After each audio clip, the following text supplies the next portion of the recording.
The woman collapsed in the dirt like a prayer falling from dry lips. Her son, maybe 8 years old, crouched beside her, his small hands shaking as he tried to lift her head. The desert stretched around them, endless and cruel, the kind of place that swallowed hope whole. Dust clung to their skin, their clothes hung in tatters, and their eyes were hollow with the kind of hunger that ate a person from the inside out. The boy's ribs showed through his torn shirt. His mother's breathing came in shallow gasps. They were dying and they both knew it.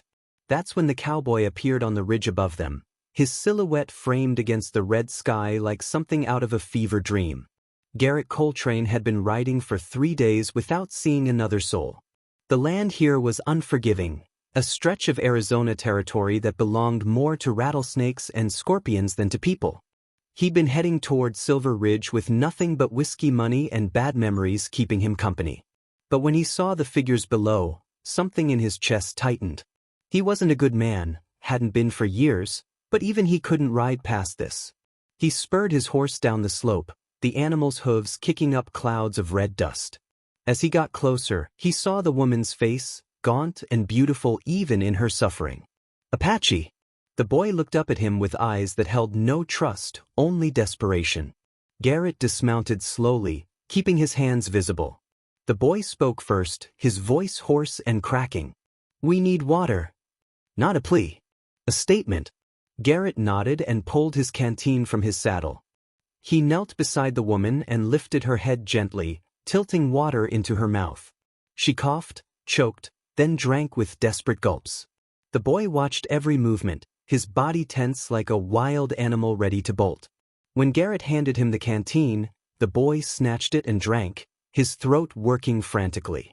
Garrett reached into his saddlebag and pulled out jerky and hardtack. He broke the jerky into small pieces and handed them to the boy. "Slow," he said. "Too fast and you'll get sick." The boy ignored him and ate like he was trying to swallow life itself back into his body. Garrett studied them in the fading light.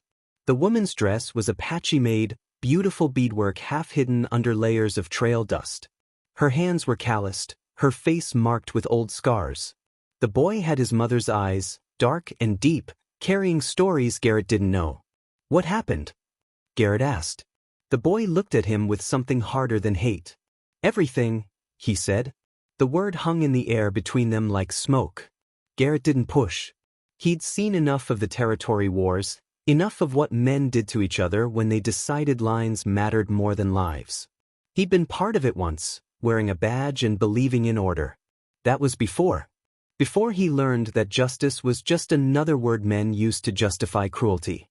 The woman stirred, her eyes fluttering open. When she saw Garrett, fear flashed across her face. She tried to sit up, her hand reaching for the boy, pulling him closer. "Easy," Garrett said, his voice low and steady. "I'm not here to hurt you." The woman's eyes searched his face, looking for lies, for danger. What she found, Garrett didn't know. But slowly she relaxed just a fraction.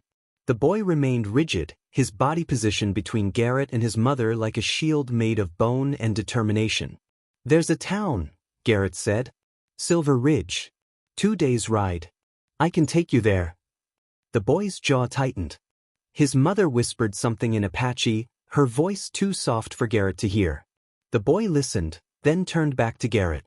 "Why?" he asked. "Why would you help us?" And Garrett, staring into those ancient young eyes, had no good answer.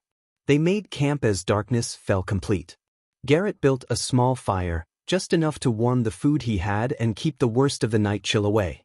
The desert got cold when the sun abandoned it, the temperature dropping so fast it felt like punishment. The boy sat close to his mother, who leaned against a rock, her eyes half closed with exhaustion. Garrett heated beans in a tin pan and added some of his remaining salt pork. The smell made the boy's stomach growl loud enough to hear across the fire. When the food was ready, Garrett served the woman first, handing her the pan carefully.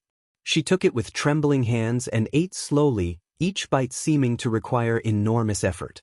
The boy waited until she'd eaten half before accepting his portion. Garrett chewed his own small share and watched them. The boy's name was Neshoba, he'd learned. The woman was Kaya. They didn't offer more, and Garrett didn't ask. Names were enough. The rest would come or it wouldn't. He'd seen that look before, the look of people who'd lost everything except each other. It made them dangerous in a quiet way, the kind of dangerous that came from having nothing left to lose. Neshoba kept his eyes on Garrett, studying him the way a predator studies prey, except the boy was no predator. He was just scared, bone-deep scared, and trying to hide it behind watchfulness. Garrett respected that. Fear was honest. It was hope that lied. "How long since you've eaten?" Garrett asked. Neshoba glanced at his mother before answering. "4 days. Maybe 5. His voice was flat, matter-of-fact. "We had some roots. Then nothing." Garrett nodded. 4 days explained the way they'd attacked the food, the desperate hunger in their movements. 4 days in this desert without water or food should have killed them. That they were alive at all spoke to a stubbornness Garrett recognized. He'd had it once himself, that refusal to die even when dying seemed easier. "Where were you headed?" Garrett asked. Kaya spoke then, her English accented but clear. "Nowhere," she said. "Everywhere. Does it matter?" Her eyes met Garrett's across the fire, and he saw the truth there. They were running. From what he could guess. The territory was bleeding with conflict. Apache reservations failing, settlers pushing in, the army caught between orders and humanity, usually choosing the former. Garrett poked the fire with a stick, sending sparks spiraling into the darkness. "Silver Ridge has a doctor," he said. "And a boarding house run by a widow named Mrs. Callahan. She's fair. She'll give you a room if I ask." Kaya's expression didn't change, but something shifted in her eyes. "Why would she listen to you?" It was a good question. Garrett considered it.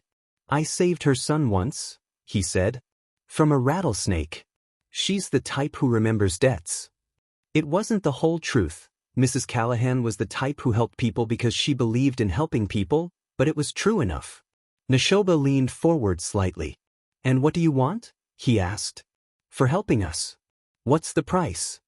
The boy's voice carried a weight that didn't belong to childhood. It belonged to someone who'd learned that kindness always came with a bill attached. Before we continue, drop a comment below with your country and what time it is where you're watching. Whether it's sunrise in Nairobi, midnight in New York, afternoon in Canada, or evening in France, I want to know. Don't just sit back. Tell me where in the world you are. Now, let's get back to the story. Garrett met the boy's eyes. "No price," he said. But even as the words left his mouth, he saw the disbelief on Neshoba's face. The boy didn't argue, didn't accuse. He just looked at Garrett with those two old eyes and said quietly, "Everyone wants something. Even when they don't know it yet." Then Neshoba asked the question that would haunt Garrett for days to come, "Are you saving us or replacing someone?" The words hit Garrett like a fist to the gut. He opened his mouth to answer, then closed it. Because the truth was he didn't know. Maybe both. Maybe neither. The fire crackled between them, and somewhere in the darkness, a coyote howled its loneliness to the stars. Garrett had no answer, so he gave the only honest response he could. "I don't know, son. I truly don't know." They started riding before dawn, when the sky was still purple-black and the stars hung low enough to touch. Garrett put Kaya on his horse, her body so light it felt like lifting a child. Neshoba walked beside them, his legs moving with the steady rhythm of someone used to traveling on foot. Garrett walked too, leading the horse, his boots crunching on the hardpan earth. The desert woke slowly around them. First the birds, then the insects, then the lizards skittering across rocks. By the time the sun cleared the horizon, they'd covered 3 miles. It wasn't fast, but it was progress. Kaya swayed in the saddle, her hands gripping the pommel with white-knuckled determination. Neshoba stayed close to her, his eyes constantly scanning the landscape, watching for threats Garrett couldn't see. They stopped at midday in the shadow of a red rock formation that rose from the desert floor like a broken tooth. Garrett helped Kaya down and spread his bedroll for her to rest on. She lowered herself carefully, every movement speaking of pain she wouldn't acknowledge. Neshoba sat beside her, and she murmured something in Apache, her hand touching his cheek. The gesture was so tender it made Garrett's chest ache. He turned away, busying himself with the horse, checking hooves and loosening the saddle. The animal nickered softly, grateful for the break. Garrett pulled out what remained of his supplies, not much.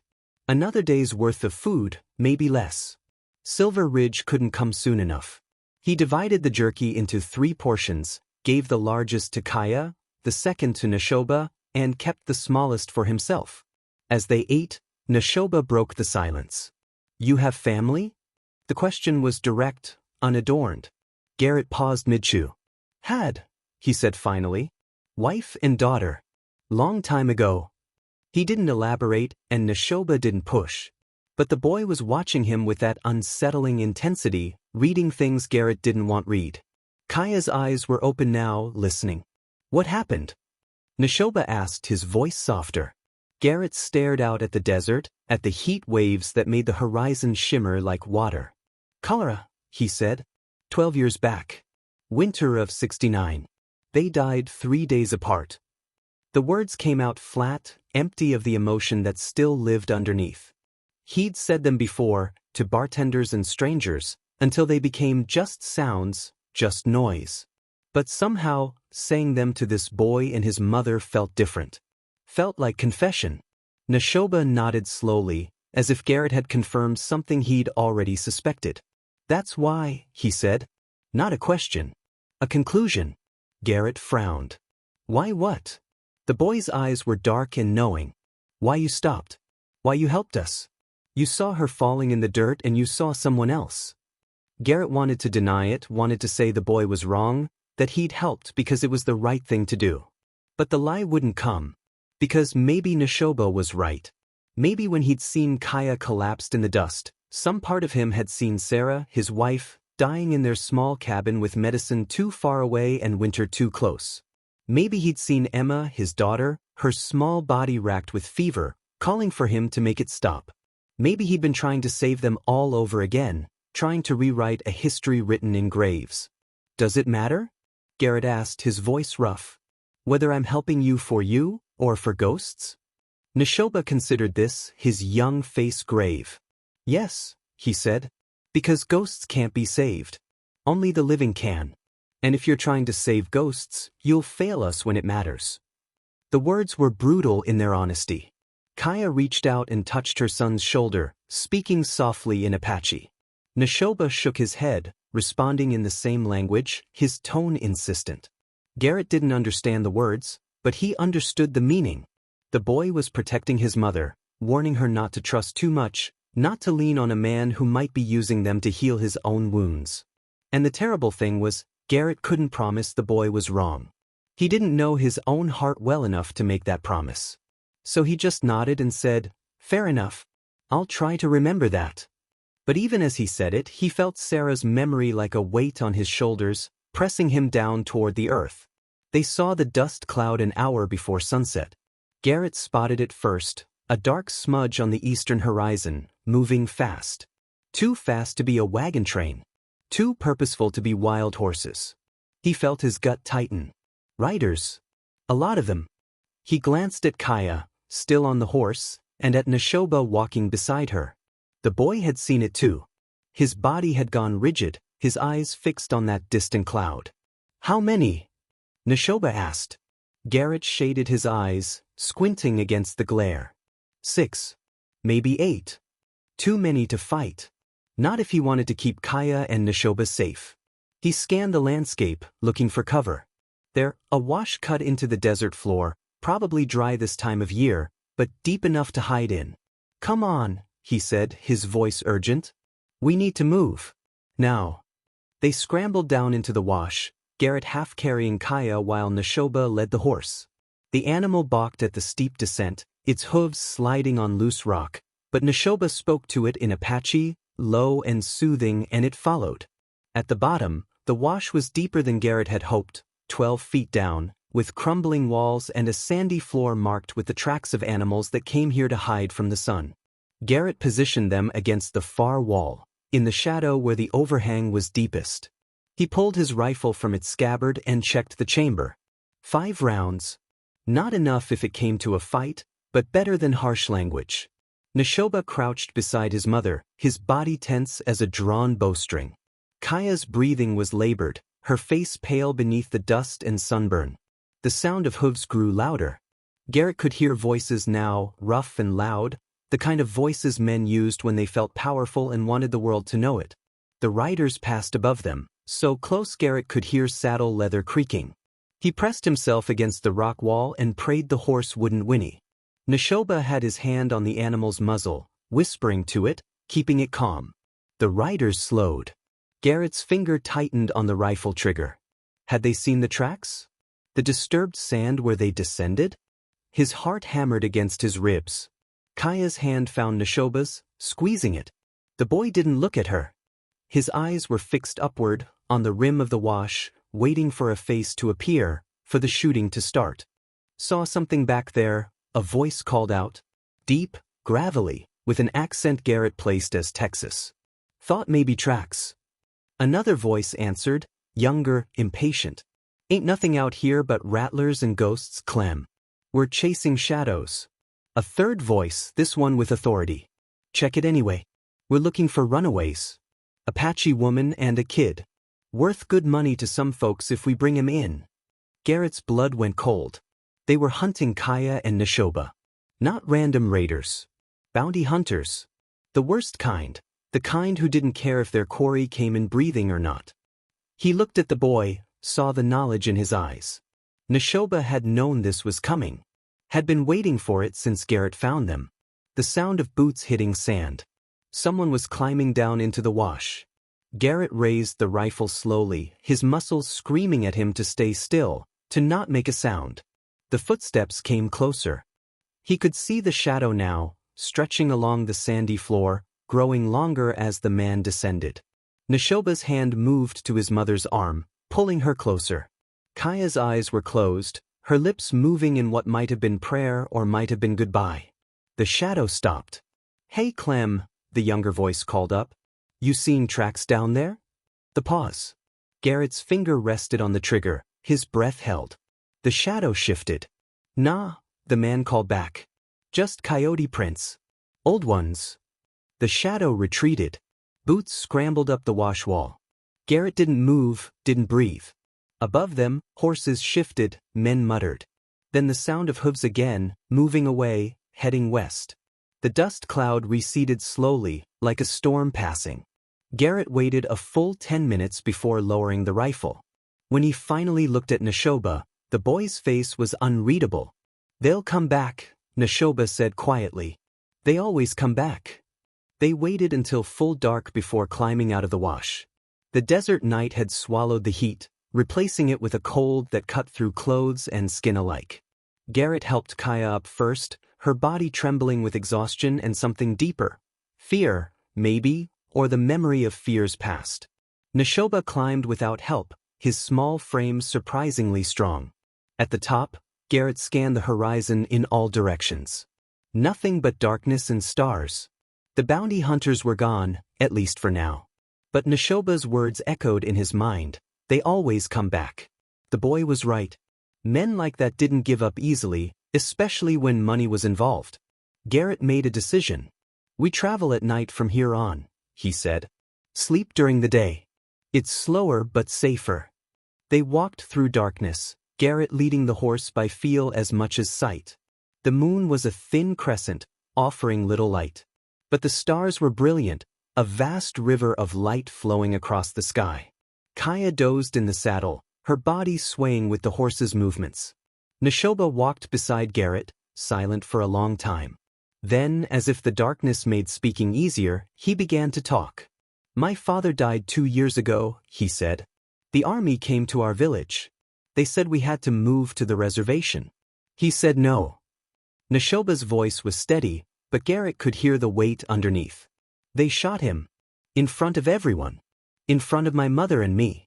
They said it was justice. The word dripped with poison. What was his name? Garrett asked. Takoda. It means friend to everyone. The boy laughed, but there was no humor in it.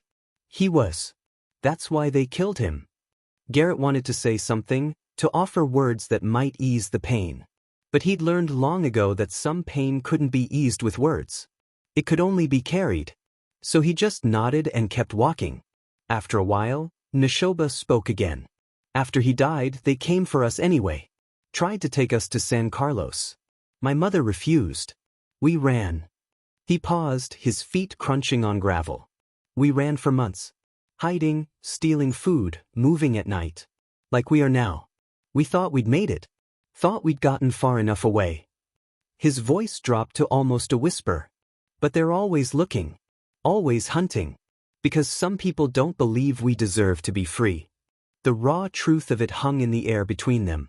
Garrett had no response that wouldn't sound hollow. They rested before dawn, huddled against a rock formation that blocked the worst of the wind. Garrett gave Kaya his coat, wrapping it around her thin shoulders. She murmured thanks, her eyes already closing. Neshoba sat next to her, still vigilant, still watching. You should sleep, Garrett said. I'll keep watch.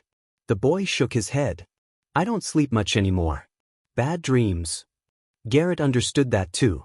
He'd spent years running from dreams that chased him into waking. They sat in silence for a while, watching the sky lighten from black to deep blue. Then Neshoba spoke again, his voice small and young in a way it hadn't been before. Do you think my father would be angry? That I let a white man help us? The question broke Garrett's heart. No, he said firmly. Your father would want you alive. He'd want your mother alive. That's all that matters. Neshoba nodded slowly, but doubt lingered in his eyes. The men who are hunting us, he said. One of them was there. The day my father died. I remember his voice. The one they called Clem. Garrett's hand tightened on the rifle. You're sure? Neshoba nodded. I'll never forget it. He laughed after the shot. Laughed.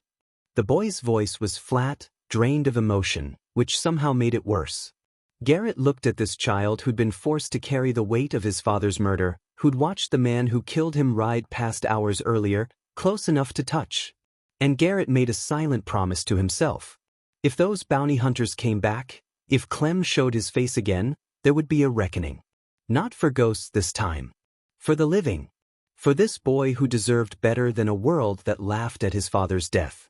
Garrett might not be a good man, but he could be a useful one. And sometimes, in this broken territory, useful was enough. They reached Silver Ridge at dusk on the second day. The town emerged from the desert like a mirage made solid, wooden buildings weathered gray by wind and sun, a single main street churned to dust by wagon wheels, and the sound of a piano playing badly in a saloon somewhere down the row. It wasn't much, but after 2 days of walking through emptiness, it looked like civilization. Garrett led them to the edge of town first, wanting to scout the situation. He left Kaya and Neshoba hidden behind a stand of scraggly cottonwoods while he rode in alone. The town was quiet, most folks already inside for supper. Garrett tied his horse outside the general store and pushed through the door. The proprietor, a thin man named Jessup with spectacles and suspicious eyes, looked up from his ledger. Garrett Coltrane, Jessup said, his voice flat. Didn't expect to see you back in these parts. There was no warmth in the greeting. Garrett had a reputation here, not entirely bad, not entirely good. Mostly complicated. Need supplies, Garrett said. And information. Anyone new in town? Strangers asking questions? Jessup's eyes narrowed. Might be. Why? Garrett pulled a silver dollar from his pocket and set it on the counter. Just curious. Jessup pocketed the coin. There were some men through here yesterday. Rough types. Asked about Apache runaways. Said they were working for the territorial marshal, but I didn't see any badges. Garrett's jaw tightened. Clem and his crew. They'd been here. They still in town? Jessup shook his head. Rode out this morning. Heading east. Toward where Garrett had found Kaya and Neshoba. The bounty hunters were backtracking, widening their search. Which meant Silver Ridge might be safe, at least for a day or two. Garrett bought supplies. Dried beans, flour, salt pork, coffee. Jessup bagged everything with economical movements, his face neutral. When Garrett asked about Mrs. Callahan's boarding house, Jessup jerked his thumb toward the north end of town. Blue building. Can't miss it. But Garrett, he paused. Whatever trouble you're bringing, maybe think about bringing it somewhere else. This town's had enough. Garrett met his eyes. Not bringing trouble. Trying to prevent it. Jessup didn't look convinced, But he didn't argue. Garrett left with his supplies and headed back to the cottonwoods. Kaya was awake, her eyes alert despite her exhaustion. Neshoba stood like a sentinel, his body positioned to see the town without being easily seen. When Garrett appeared, the boy relaxed fractionally. "It's safe?" Neshoba asked. "For now," Garrett said. "Come on. Let's get you somewhere warm." Mrs. Callahan's boarding house was exactly as Garrett remembered, a 2-story wooden structure painted blue, with white trim and a porch that wrapped around the front. Flower boxes sat beneath the windows, full of struggling geraniums that somehow survived the desert heat through sheer stubbornness. Garrett knocked on the front door. Footsteps inside, then the door opened. Mrs. Callahan stood there, a woman in her 50s with gray hair pulled back in a severe bun and eyes that missed nothing. She looked at Garrett, then passed him to Kaya and Neshoba. Her expression didn't change, but something shifted in her eyes. Understanding maybe, or recognition of need. "Garrett," she said. Her voice was crisp, businesslike. "It's been a while." "Yes, ma'am," Garrett said. "I need a favor." Mrs. Callahan studied Kaya, taking in the Apache dress, the exhaustion, the way she swayed on her feet. "I see that," she said. Then, without another word, she stepped back and opened the door wider. "Come in. All of you." The inside of the boarding house smelled like bread and lye soap. Mrs. Callahan led them to a small room on the ground floor, simply furnished with 2 beds, a washstand, and a window that looked out onto the side yard. Kaya sank onto one of the beds immediately, her body finally giving in to the exhaustion she'd been fighting. Neshoba stood near her, uncertain. Mrs. Callahan looked at Garrett. "How long?" she asked. "A few days," Garrett said. "Maybe a week. Until they're strong enough to travel. And until the men looking for them move on." Mrs. Callahan nodded. She didn't ask who was looking for them or why. She'd lived in the territory long enough to know that some questions were better left unspoken. "They'll need food. Real food. And the woman needs a doctor." "I'll pay," Garrett said. Mrs. Callahan waved him off. "We'll settle accounts later. Right now, let's get them taken care of." She turned to Neshoba. "You hungry, son?" The boy nodded, his eyes still wary. "Then come with me. Let your mother rest." Neshoba sat at Mrs. Callahan's kitchen table, staring at a bowl of beef stew like it might disappear if he blinked. Steam rose from the thick broth, carrying the smell of meat and vegetables cooked until tender. His hands gripped the spoon, but he didn't eat. He just stared. Mrs. Callahan stood at the stove, her back to him, ladling more stew into another bowl. She didn't speak, didn't rush him. Just let him sit with the reality of warm food and safety. Finally, Neshoba lifted the spoon. He ate slowly at first, then faster, the hunger overtaking caution. Mrs. Callahan set a second bowl beside the first without comment. When Neshoba finished both, she poured him milk from a ceramic pitcher. He drank it in 4 long swallows, his eyes closing as the richness coated his throat. Garrett watched from the doorway. The boy looked smaller in this kitchen, surrounded by normal things. The cook stove, the curtains, the shelf of spices. In the desert, Neshoba had seemed older, harder, a survivor wearing a child's skin. Here the child showed through the cracks. His shoulders weren't quite so square. His eyes weren't quite so ancient. Mrs. Callahan noticed Garrett watching and gestured him into the hallway. They stepped out of the kitchen, leaving Neshoba alone with his milk and the overwhelming strangeness of feeling full. "The woman needs rest more than anything," Mrs. Callahan said quietly. "And real food, same as the boy. The doctor can look at her tomorrow." Garrett nodded. "Thank you," he said. Mrs. Callahan's eyes were sharp. "What are you mixed up in, Garrett?" It was a fair question. Garrett considered lying, then decided against it. Mrs. Callahan had a way of seeing through lies. "There are men hunting them," Garrett said. "Bounty hunters. Claiming the territorial marshal wants them brought in, but I don't believe it. I think they're working for someone who wants Apache runaways caught and made examples of." Mrs. Callahan's face hardened. She'd lived through the territory wars, had seen what men did in the name of order and progress. "And you brought them here." It wasn't an accusation, just a statement of fact. I didn't have anywhere else to take them, Garrett said. They were dying in the desert. The boy watched his father get shot down 2 years ago. The mother's been running ever since. Mrs. Callahan was quiet for a long moment. Then she sighed. All right. But Garrett, if those men come here, I won't lie for you. I'll help however I can, but I won't put the other boarders at risk. You understand? Garrett nodded. I understand. And I wouldn't ask you to. They returned to the kitchen. Neshoba had moved to the window, his hands pressed against the glass, looking out at the darkening street. Garrett recognized the posture, the constant vigilance, the inability to relax even in safety. He'd been there himself, years ago, after Sarah and Emma died. Kept expecting them to walk through the door, kept waiting for someone to tell him it had all been a mistake, they were alive after all. The waiting had nearly destroyed him. He'd drunk himself into oblivion more nights than he could count, trying to drown the ghosts. It was only when he finally accepted they were gone, really, truly gone, that he'd been able to start breathing again. He wondered if Neshoba would ever have that moment, or if he'd carry his father's death like an open wound for the rest of his life.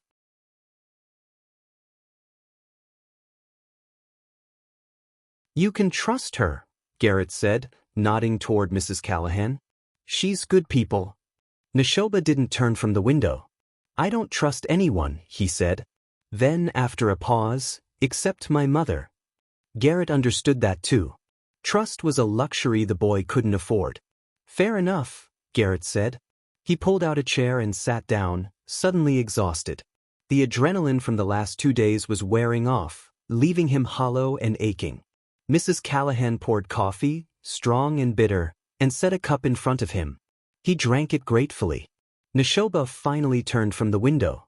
His eyes found Garrett's across the kitchen.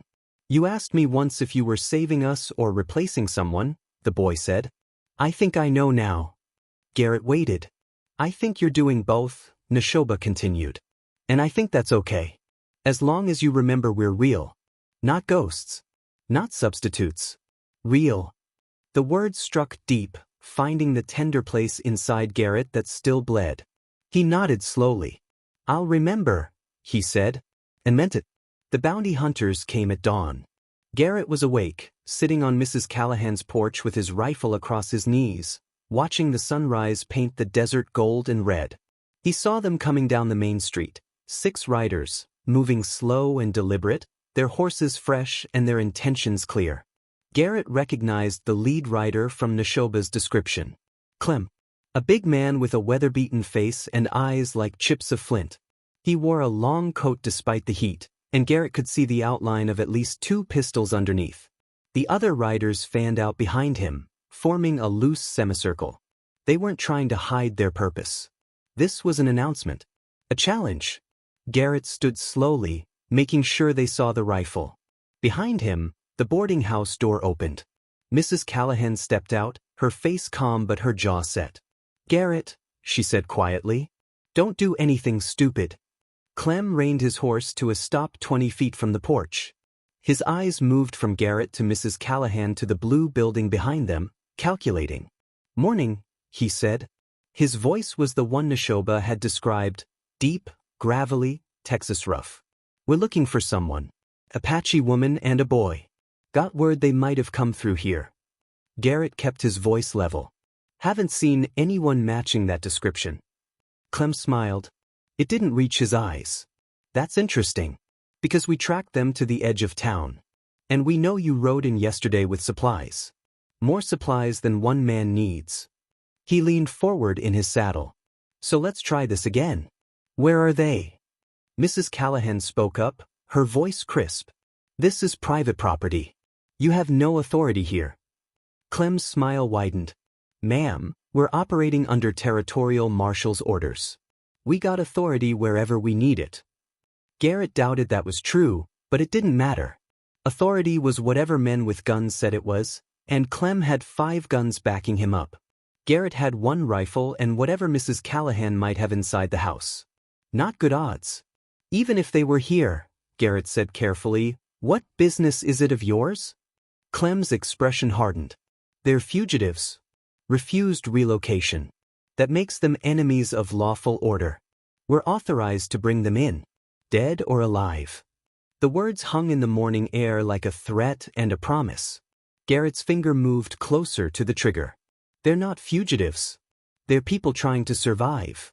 Clem spat into the dust. Same thing way I see it. Now, you gonna hand them over, or are we gonna have problems? Garrett thought about Neshoba's words. He laughed after the shot. This man had killed the boy's father and laughed about it. And now he wanted to finish what he'd started, erasing an entire family because they refused to disappear quietly. We're gonna have problems, Garrett said. The tension ratcheted up instantly. The 5 riders behind Clem shifted in their saddles, hands moving toward weapons. Clem's eyes narrowed. That's a foolish choice, Coltrane. You're 1 man with 1 rifle. We're 6. And we've got legal authority. Garrett didn't move. Your authority ends where human decency begins.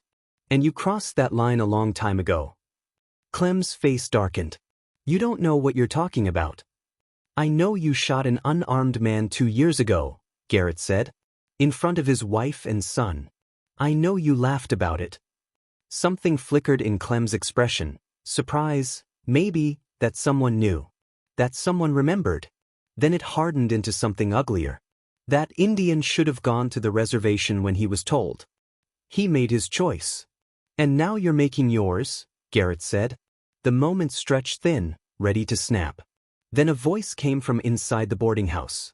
Nobody's making any choices today. Mrs. Callahan's son stepped onto the porch, a shotgun in his hands. He was followed by 2 other men, both boarders, both armed. The odds had just shifted. Clem assessed the new situation.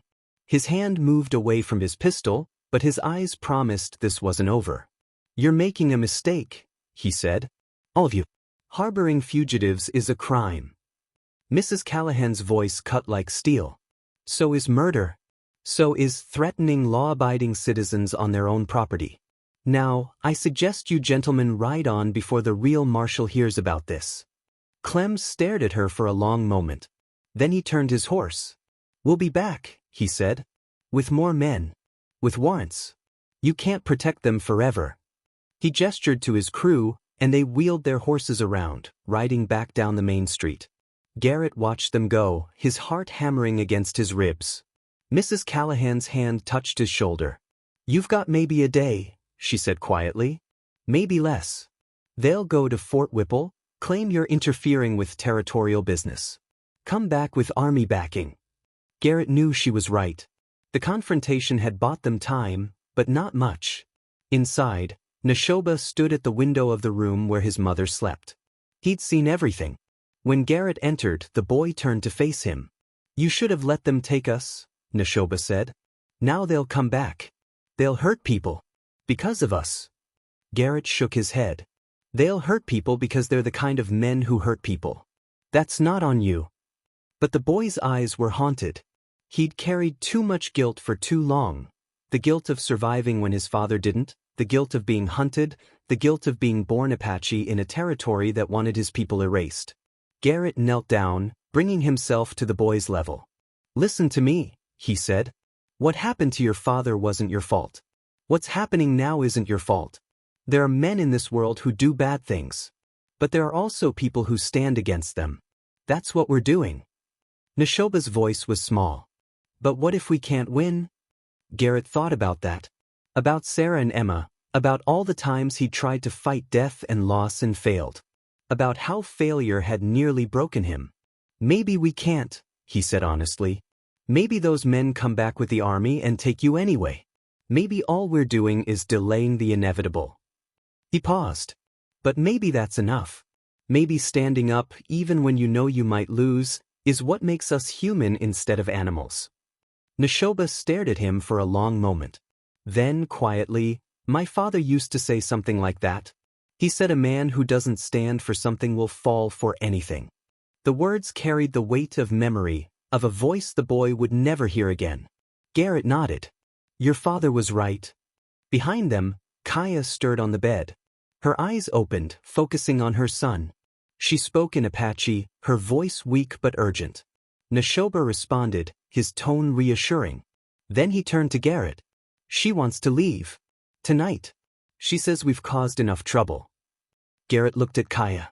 Even after 2 days of rest and food, she was still frail, still recovering. Traveling now could kill her. But staying might kill them all. Where would you go? He asked.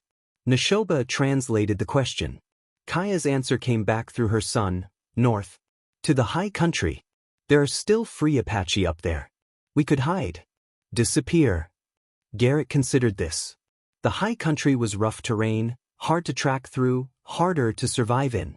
But Clem and his crew would expect them to run that direction. They'd be waiting. What if, Garrett said slowly, there was another way? Both Neshoba and Kaya looked at him. What way? The boy asked. Garrett's mind was working, putting pieces together. The territorial marshal. The real one. He's not in on this. Clem said they were working for him, but Mrs. Callahan checked. There's no warrant, no official order. Which means Clem's operating outside the law. So what? Neshoba said. The law doesn't protect us. Maybe not, Garrett said. But it might be able to stop them. If we can get to Fort Whipple before Clem does. If we can tell the real story to someone with actual authority. Neshoba translated for his mother. Kaya's response was swift and harsh. Neshoba's face darkened. She says the army killed my father. Why would they help us now? It was a fair question. Garrett didn't have a good answer. Because not everyone in the army is like the men who killed your father, he said. Some of them still believe in doing the right thing. But even as he said it, he heard how hollow it sounded. How much faith it required. Faith that the system could work. Faith that justice existed somewhere beneath the corruption and cruelty. It was asking a lot from a woman and boy who had every reason to believe the opposite. Kaya spoke again, her voice tired. Neshoba translated. She says you're a good man, Garrett Coltrane. But good men can't change what the world is. Only what they choose to do in it. They left at midnight. Garrett had borrowed 2 horses from Mrs. Callahan's stable, one for Kaya, one for Neshoba to share with him. They rode north through darkness, following trails Garrett barely remembered from years ago when he'd worn a badge and believed in order. The moon was fuller now, a waxing crescent that gave just enough light to see the trail. Kaya was stronger than she'd been, but Garrett could hear her labored breathing, could see how she swayed in the saddle. This ride might kill her. But staying would definitely kill them both. Fort Whipple was 30 miles north, a hard day's ride under normal circumstances. They had to make it by dawn, before Clem and his crew could get there first. Garrett pushed the horses as hard as he dared, walking them when the terrain got rough, galloping when the ground was flat. Neshoba rode in front of Garrett, his small body pressed against the saddle, his hands gripping the pommel. The boy hadn't said much since they left Silver Ridge. Garrett could feel the tension in him, the fear mixed with something harder, resignation, maybe. The expectation that this wouldn't work, that all roads led to the same place. Garrett wanted to tell him he was wrong, but he didn't know if that was true. They stopped once to water the horses at a creek bed that held just enough moisture to matter. Kaya dismounted carefully, her legs shaking. She drank from cupped hands, then sat on a rock, her eyes closed. Neshoba sat beside her, not touching, just present. Garrett stood guard, his rifle ready, his eyes scanning the darkness. Every shadow looked like a rider. Every sound could be hoofbeats. His nerves were stretched wire-tight. Why are you doing this? Neshoba asked suddenly. Garrett turned. The boy was looking at him, his face pale in the moonlight. Doing what? All of this. You could have left us in the desert. Could have let those men take us in Silver Ridge. But you keep fighting. Why? Garrett thought about it. About Sarah and Emma. About guilt and ghosts and the need to make something right in a world full of wrong. Because, he said finally, I spent 12 years trying to save people who were already dead. I drank myself half to death trying to change the past. And then I found you and your mother and I realized, maybe I can't change what happened to my family. But maybe I can change what happens to yours. Neshoba's eyes were dark and unreadable. And if you can't? If we get to the fort and they side with Clem? What then? Garrett met the boy's gaze. Then at least I tried. At least I stood for something. Neshoba nodded slowly. That's what my father would have said. The words hung between them, an acknowledgement of something shared. Then Kaya spoke, her voice soft but clear. Neshoba translated, "She says my father would have liked you. Would have called you friend." Garrett felt something break open in his chest, grief and gratitude mixed together. "I wish I could have met him," he said. And meant it. They mounted up again and rode on through the darkness. The land gradually changed as they moved north, the flat desert giving way to rolling hills dotted with juniper and pine. The air grew cooler, carrying the scent of sap and stone. Dawn was an hour away when they saw the lights of Fort Whipple in the distance. The fort sat on a plateau, surrounded by wooden palisades and guard towers. Garrett could see soldiers moving on the walls, their silhouettes black against the pre-dawn gray. He reined his horse to a stop and studied the approach. There was one main gate, heavily guarded. No way to slip in unnoticed. They'd have to ride up openly and hope for the best. "This is it," Garrett said. "Once we go through those gates, there's no going back." Neshoba looked at his mother. She nodded, her face set with determination. The boy turned to Garrett. "We're ready." They rode down the slope toward the fort, 3 figures on 2 horses, carrying nothing but hope and the truth. As they got closer, a voice called out from the wall, "Halt! State your business." Garrett reined in 50 yards from the gate. "Garrett Coltrane," he shouted. "Here to see the territorial marshal. It's urgent." There was a pause, then the sound of orders being given. The gate creaked open. A lieutenant emerged with 4 soldiers, rifles at the ready. He was young, maybe 25, with a clean uniform and suspicious eyes. "Coltrane," he said. "We've been expecting someone, but not you." Garrett's gut clenched. "Expecting someone?" The lieutenant nodded. "Got word last night. Bounty hunters reported you were harboring fugitives. They said you'd try to bring them here, spin some story to get protection." Garrett's heart sank. Clem had beaten them here after all. Sent a rider ahead while his crew stayed in Silver Ridge. Smart. Ruthless. Effective. "It's not a story," Garrett said, his voice urgent. "These people aren't fugitives. They're refugees. The men hunting them murdered this boy's father 2 years ago. They're using territorial authority as cover for revenge killing." The lieutenant's expression didn't change. "That's not what we were told." Neshoba spoke up then, his voice cutting through the tension. "My name is Neshoba. My father was Takoda. He was killed by the man called Clem, shot down for refusing to leave our land. My mother and I have been running ever since." The lieutenant looked at the boy and something flickered in his eyes. Doubt, maybe. Or recognition of truth. "That's a serious accusation, son." "It's the truth," Neshoba said. "And if you let those men take us, we'll die. Just like my father." The words were simple, direct, impossible to ignore. The lieutenant looked at Kaya, taking in her exhausted face, her Apache dress, the way she held herself with dignity despite everything. Then he looked at Garrett. "The marshal's inside," he said finally. "I'll take you to him. But I'm keeping your weapons. And if this turns out to be a lie, you'll hang." Garrett dismounted and handed over his rifle. "Fair enough." They walked through the gate into the fort, into whatever judgment waited on the other side. Behind them, the sun broke over the horizon, painting the sky blood red. The territorial marshal's office was a small room in the fort's administration building, furnished with a desk, 2 chairs, and a map of Arizona territory on the wall marked with pins showing settlements, reservations, and trouble spots. The marshal himself was a man named Bridger, 50 years old with iron-gray hair and the weathered face of someone who'd spent most of his life outside. He listened to Garrett's story without interruption, his fingers steepled in front of his face. When Garrett finished, Bridger turned to Neshoba. "Tell me what happened to your father," he said. His voice was neither kind nor cruel.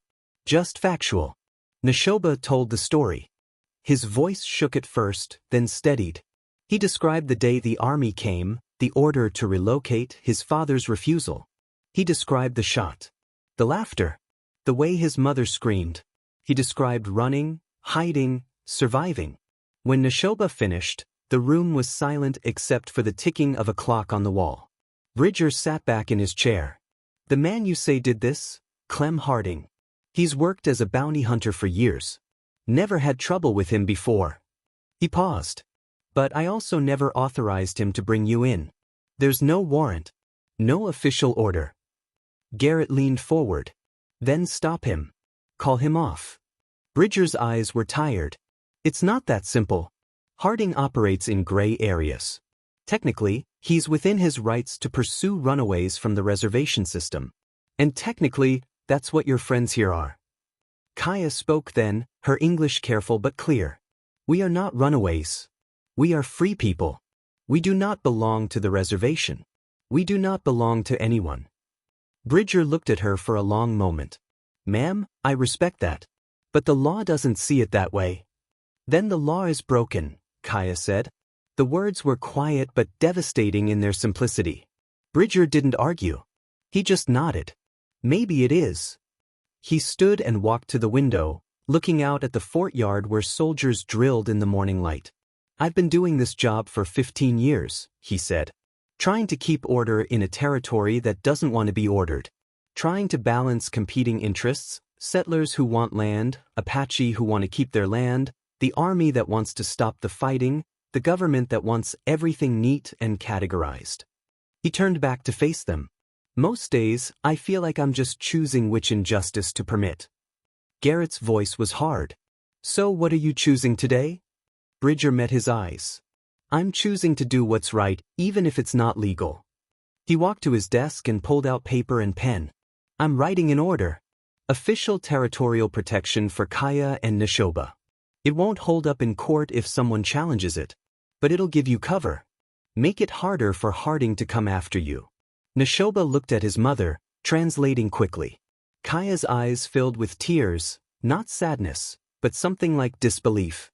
Like she'd forgotten that mercy was possible. Why? Garrett asked.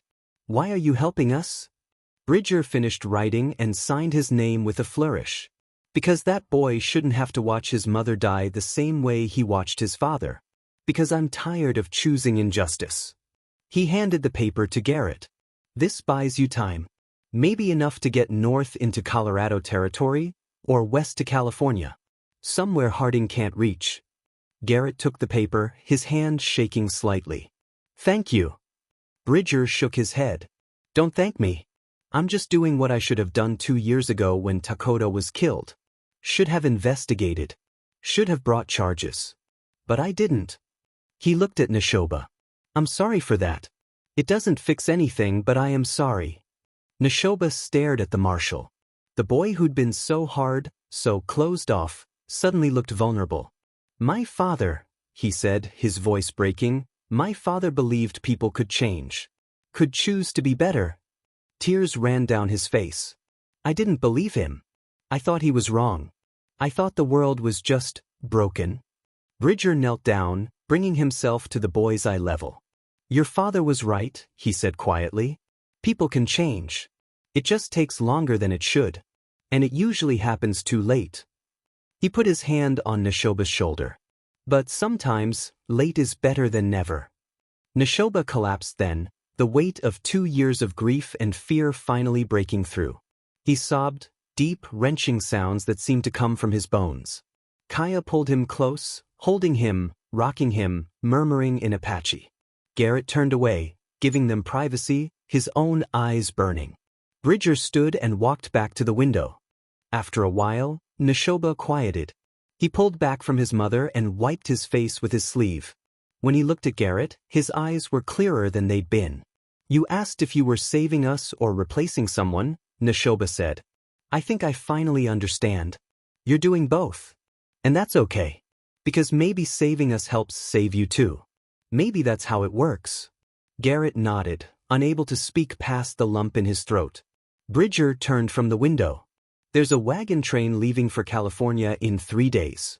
Families mostly, some minors. I can get you on it. Give you provisions and a letter of introduction.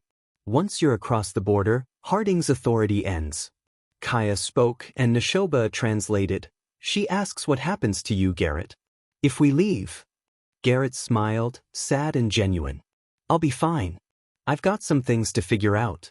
some ghosts to finally let go of. He looked at Neshoba. But I'll remember you. Both of you.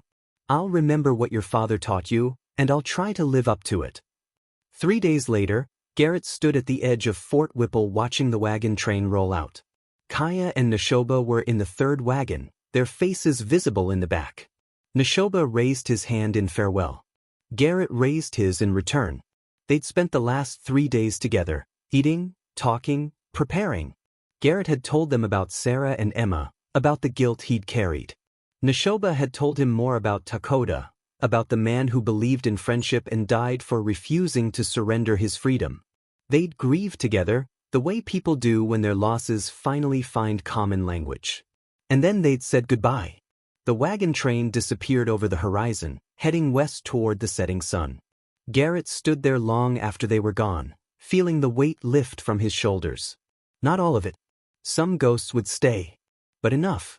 Enough to breathe. Enough to move forward. Bridger appeared beside him, his boots crunching on gravel. You did a good thing, Coltrane. Garrett shook his head.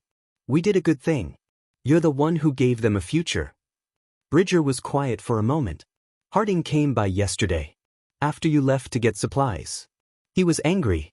Threatened to go over my head. What did you tell him? I told him to try, Bridger said.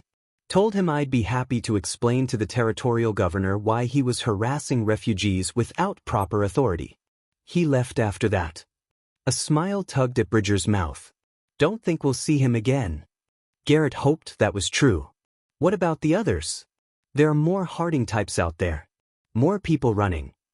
Bridger nodded. I know. I can't save them all. But maybe I can save some. Start keeping better records. Asking harder questions. It's not much, but it's something. Garrett extended his hand. Bridger shook it. Where will you go? The marshal asked. Garrett looked out at the desert, at the endless stretch of land that had taken so much from him and, finally, given something back. Don't know yet, he said. But I think I'm finally ready to find out. He mounted his horse and rode away from the fort, away from the past, toward whatever came next. As he rode, he thought about Neshoba's question. Are you saving us, or replacing someone? The answer, he realized, was yes. Both. Always both. Because maybe that's how healing works. Maybe you can't separate saving others from saving yourself. Maybe they're the same thing, looked at from different angles. Maybe every act of mercy is also an act of redemption. Maybe every goodbye makes room for a new beginning. The sun was setting, painting the desert in shades of gold and amber. Garrett rode through it, no longer running from ghosts, no longer trying to replace what he'd lost. Just riding. Just living. Just choosing, moment by moment, to be the kind of man who stops when someone falls. Who feeds the hungry. Who stands against injustice even when the odds are bad. The kind of man Takoda had been. The kind of man Sarah would have wanted him to be. The kind of man who understands that being broken doesn't mean being useless. Sometimes the broken pieces fit together in new ways. Sometimes they make something stronger than what was there before. Garrett Coltrane rode west into the sunset, carrying no more weight than a man should carry, leaving behind a story that would be told around campfires for years to come. The story of a cowboy, a widow, and a boy who asked the hardest question. And found, together, something like an answer. Drop a comment below and let me know what you thought of this story. Did it hit you in the heart? Did you feel like you were right there in the desert with them? And don't forget to tell me where you're watching from. Whether it's morning in Mumbai, evening in London, or late night in Sydney, I want to hear from you. Your comments fuel these stories. Thanks for riding this journey with me.